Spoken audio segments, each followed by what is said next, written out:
Hello दोस्तों, knowledge group में मैं प्रियंका आपका स्वागत करती हूं। और जैसा कि भू आकृति विज्ञान से संबंधित यानी एमए एमएससी से के लिए ज्योग्राफी का ये प्रश्न पत्र मैं लेके आई हूं और उससे संबंधित व्याख्या, ठीक है, जो कि प्रत्येक विद्यार्थी जो कि एमए या एमएससी में भूगोल यानी ज्योग्राफी जिनका सब्जेक्ट रहा होगा उनके लिए बहुत ज़्यादा हेल्पफुल होने वाला है, ठीक है दोस्तों। तो दोस्तों, अगर आपको मेरी वीडियो पसंद आए तो आप हमारे चैनल को सब्सक्राइब कर लीजिएगा, लाइक कीजिएगा और वीडियो देखने के बाद आप कमेंट कीजिए कि आपको ये वीडियो कैसी लगी, ठीक है। और आपको किस वर्ष का प्रश्न पत्र चाहिए और अपना यूनिवर्सिटी का नाम बता दीजिएगा, ठीक है। हमारा प्रश्न है दोस्तों कि विभिन्न क्षेत्रों में व्यवहारिक भू आकृति विज्ञान के महत्व की विवेचना कीजिए, या अथवा करके दूसरे तरीके से भी आपको प्रश्न पूछा जा सकता है, जैसे कि भू आकृति विज्ञान को परिभाषित कीजिए तथा मानव कल्याण के विभिन्न क्षेत्रों में उसके योगदान को उदाहरण की विवेचना कीजिए, ठीक है। मतलब एक ही प्रश्न को दो तरीके से पूछा जा सकता है कि जैसा कि हमने आपको बताया, ठीक है। अब आपको इसका उत्तर लिखना है तो सबसे पहले आप हेडिंग में डालेंगे दोस्तों कि भू आकृति विज्ञान की परिभाषाएं, ठीक है। और उसमें आगे लिखेंगे आप कि भू आकृति विज्ञान को अनेक विद्वानों ने परिभाषित किया है, जिनमें से प्रमुख निम्न है। कौन? तो वैज्ञानिक, ठीक है। जैसे कि पहला है जो मोखाउस है, इन्होंने कहा कि पृथ्वी के धरातलीय लक्षणों अर्थात भू आकृतियों की उत्पत्ति और विकास की वैज्ञानिक व्याख्या ही भू आकृति विज्ञान है। दूसरा जो है दोस्तों वो है लोबेक, ठीक है। लोबेक के अनुसार लोबेक ने कहा कि भू आकृति विज्ञान भूपटल के धरातलीय लक्षणों का विज्ञान है, ठीक है। उसके बाद से आते हैं थॉर्नबरी, ठीक है। थॉर्नबरी महोदय ने कहा कि भू आकृति विज्ञान भू आकृतियों का विज्ञान है, इसमें अंतःसागरीय आकृतियों भी सम्मिलित किया जाता है। उसके बाद से आते हैं वोरचेस्टर, ठीक है। इन्होंने कहा भू आकृति विज्ञान पृथ्वी तल के ऊंच लक्षणों का व्याख्यात्मक वर्णन है, ठीक है। तो मतलब चारों तो याद करना संभव नहीं है दोस्तों, अगर आपसे हो सके तो आप इसको याद कर लेना। आइए इसमें आगे देखते हैं कि और इस प्रश्न को किस तरीके से लिखना है, ठीक है। आगे लिखना है दोस्तों आपको दूसरा कि भू आकृति विज्ञान का मानव कल्याण में क्या योगदान है, ठीक है। अब इसमें लिखेंगे कि अधिकांश अभियांत्रिक परियोजनाएं भूगर्भिक कारकों व भू प्रदेशों के लक्षणों द्वारा निर्धारित होता है। संबंधित प्रदेश में इतिहास का ज्ञान धरातलीय पदार्थों तलशील पार्श्विक की बनावट में उचित निर्धारण में बहुत सहायक हो सकता है, ठीक है।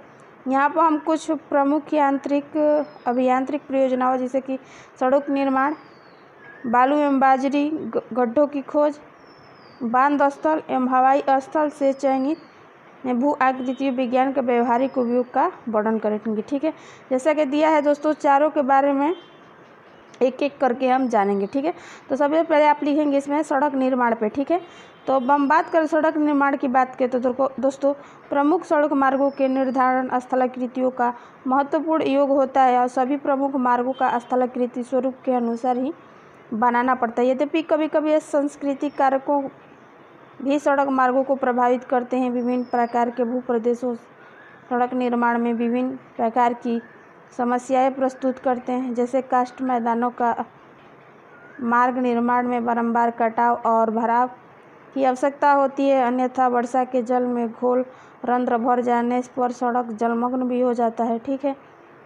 और कास्ट प्रदेशों में फूलों का आधार स्तंभों का निर्माण इस प्रकार किया जाना चाहिए कि वे बढ़ती हुई स्खलनशील गुहाओं में शिथिल न हो जाए।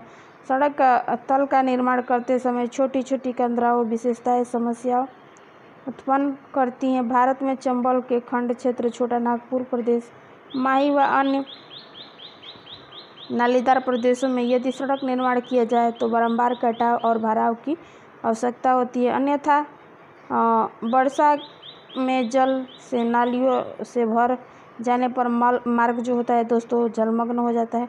और इन खंड प्रदेशों में पुलों के आधार स्तंभों की इस प्रकार निर्मित किया जाना चाहिए कि बढ़ते हुए नालियों की अपवास की स्थिति न हो जाए, ठीक है। तो इस सड़क निर्माण में ये चीज़ें आप लिख देंगे। उसके बाद हम आगे जो बात करने वाले दोस्तों वो दूसरा आप लिखेंगे दोस्तों, इसमें दूसरा हेडिंग लिखेंगे दोस्तों, वो लिखेंगे आप बालू तथा बजरी गड्ढों स्थित ज्ञान करना। बालू और बजरी के अनेक या अभियांत्रिक, व्यावसायिक और औद्योगिक उपयोगी है। बालू तथा बजरी गड्ढों के उपयुक्त स्थानों के चयन अनेक भूतात्विक कारकों को ध्यान में रखना पड़ता है, जैसे उनका आकार, सेल रचना, ठीक है, मौसमी क्षरण की मात्रा, अधिक भार की मात्रा एवं जमाव का सतत्व है। बालू तथा बाजरी बाढ़ मैदान, नदी वेदिकाओं एवं अवक्षेप मैदान, बालू एवं बाजरी के गड्ढे ये बहुत उपयुक्त स्थान होता है, क्योंकि इन अधिक भार मोटा नहीं होता, साथ ही में वे विस्तृत होते हैं, ठीक है। तीसरा दोस्तों अब जो लिखेंगे वो आप लिखेंगे बांध स्थल के बारे में, ठीक है। चलिए आइए इसके बारे में जान लेते हैं।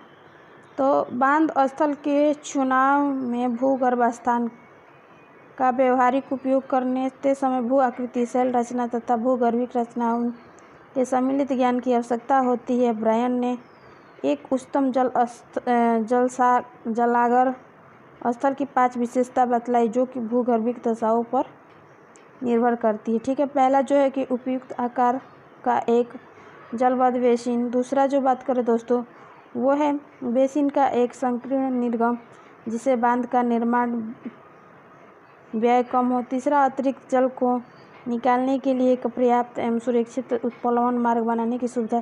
चौथा दोस्तों आप लिखेंगे कि बांध निर्माण के आवश्यक पदार्थों की उपलब्धि। तथा पांचवा लिखेंगे आप जो वो लिखेंगे इस बात की आश्वासन कि कीचड़ व सिल्ट के अत्यधिक जमाव के कारण जलागार की वायु कम नहीं हो। दक्षिणी पूर्वी जैसे मेक्सिको के हार्डो जलागार चूना पत्थर पर बनाया गया था, जिसका जल स्तर धरातल से लगभग 6 मीटर नीचे था। इसमें चयन इतना तीव्र था कि जलासागर का परित्याग करना पड़ा। वेरवेल एवं मनीमेकर ने चूना पत्थर प्रदेशों में बांध निर्मित एक बांध से उत्पन्न होने वाली कठिनाई का वर्णन किया, जबकि बांध स्थल केवल इस मान्यता पर चुना गया था कि घाटी संकीर्णता का अनुकूल स्थित हो, जैसे टेनेसी नदी पर हिल्स बार बांध, ठीक है, 30 किलोमीटर जो पश्चिम में पड़ता है। 1925 से 13 में के दौरान बनाया गया था और बांध ने बिना पर्याप्त खोज एवं बिना पर्याप्त नींव खोदे बनाया गया था।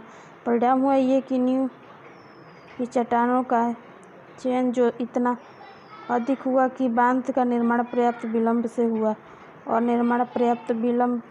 निर्माण की लागत पूर्वानुमानित लागत से बहुत अधिक पड़ी, और उसमें जो लागत आया दोस्तों जैसा कि लिखा गया है आपका वो लिखा गया है